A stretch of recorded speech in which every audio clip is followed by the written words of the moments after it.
So I am so happy to see you here. My name is Tess Whitty from marketingtipsfortranslators.com, and I help freelance linguists market their services and grow their business. Today, I wanted to briefly talk about some basic content tips that you can follow to make sure that your website shows up higher in the search results. I chose this topic because I have received many questions about a website and how to write content that Google likes. Should you have a website? How can you optimize it? What should be there, etc. Why have a website if it's not found in the search results?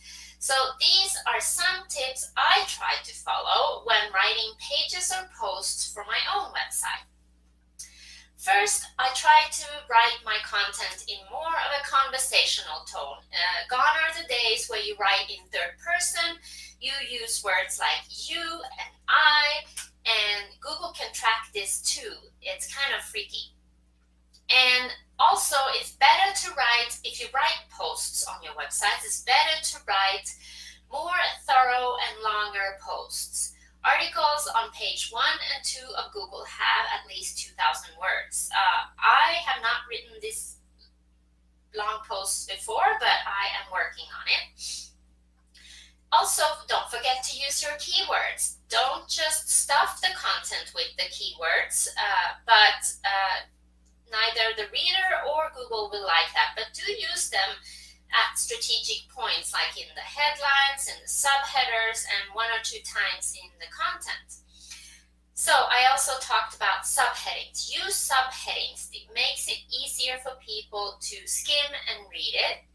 And keep the paragraphs short. 5 to 6 lines is a good rule of thumb. I am working on that too. And use images. You can also use videos and audio clips when appropriate, but it makes the content more eye-catching and interesting, and both the reader and Google likes that. And then try to remember to always wrap up your blog post with a conclusion, and consider titling this with a subheading called conclusion.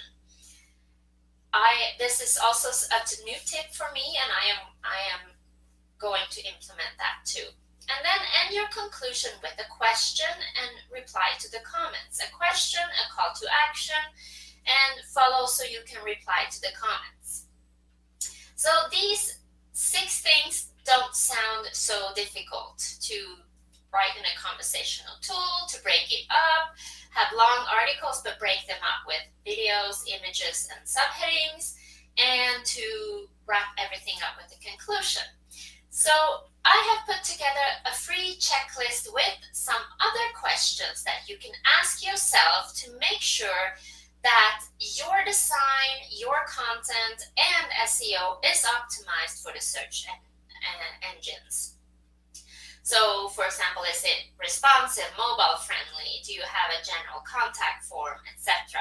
These work really well as a checklist to make sure that all your pages and your website is optimized. So I will add a link to this in the comments. I think it's already there. But it is marketingtips-for-translators.com/website-optimization-marketing. Website-optimization-marketing.